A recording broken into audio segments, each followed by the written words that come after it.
Sir Topham Hatt came to see Emily.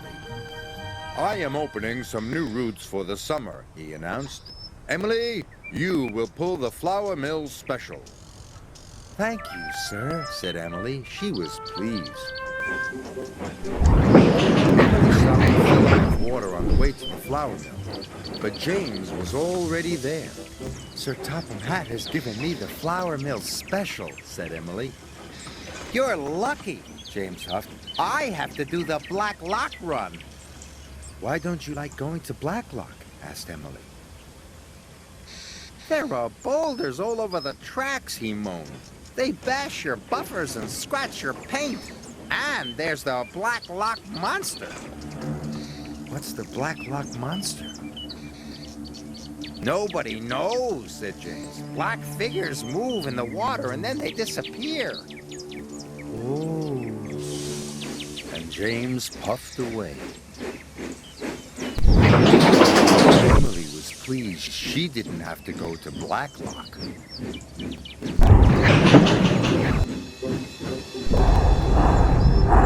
At the flour mill, the flour had been loaded onto trucks.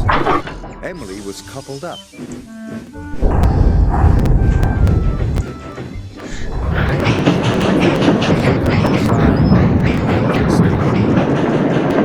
But the troublesome trucks saw a chance for mischief. Hold back, they screeched. The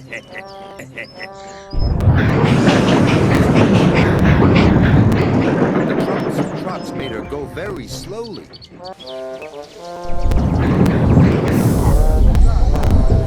Emily was late delivering the flour, so there would be no fresh bread that day. Sir Topham Hatt was cross. "This means I won't have any toast or muffins for breakfast. If you are late again, you will have to do the Black Lock run instead of James." Emily didn't want to have her buffers bashed by boulders, and she didn't want to see the Black Lock monster. "I must get the flour to the station on time." The next morning, the troublesome trucks tripped her again. "Off we go! Off we go!" They chuckled, but they weren't coupled up properly. "Mustn't be late! Mustn't be late!" they giggled. So Emily moved quickly away. But only half the troublesome trucks went with her.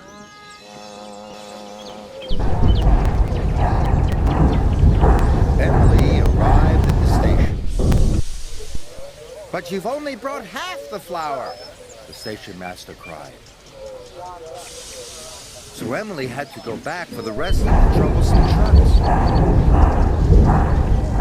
Oh no, Emily cried. "I don't want to get behind the run."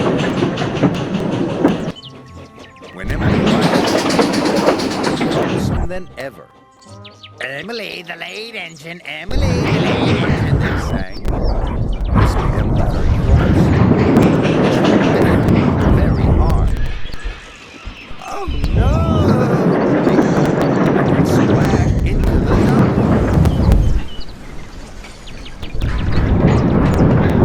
Emily was covered in a floury mess.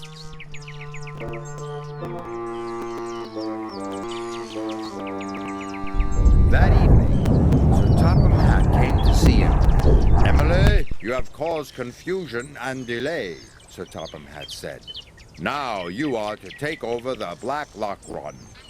Emily was very unhappy. "Wait until you've tried it," Thomas puffed. "The Black Lock run might be nice." "I don't think so," Emily moaned. "Bash buffers and a big monster? It sounds miserable to me." The next morning, Emily was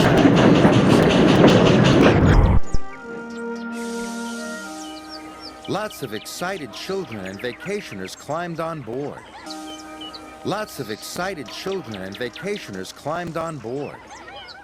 They're all looking forward to their vacation, she thought. I mustn't let them down.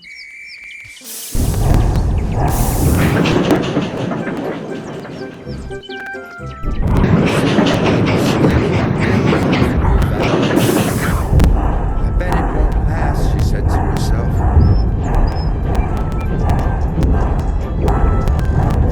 Emily reached the murky waters of Blacklock. That's where the monster's supposed to be, she puffed nervously. Then there was trouble.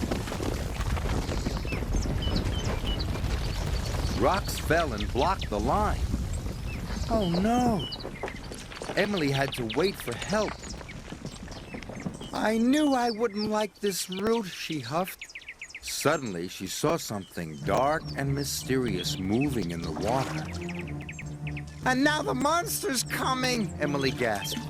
Emily was scared. Her boiler quivered and her valves rattled. She wanted to steam away. I never want to see Blacklock again, she cried. But Emily thought of the children in the coach behind her. She was determined to get them to their vacation, whatever it took. At last, the water settled, and Emily saw what the monster really was. It's a family of seals! Emily was delighted. The children were delighted too. Soon the line was cleared. Emily steamed on through the countryside. She reached the vacation on time. That evening, Thomas and Emily both stopped to watch the seals. You were right, said Emily. Blacklock is a nice route after all.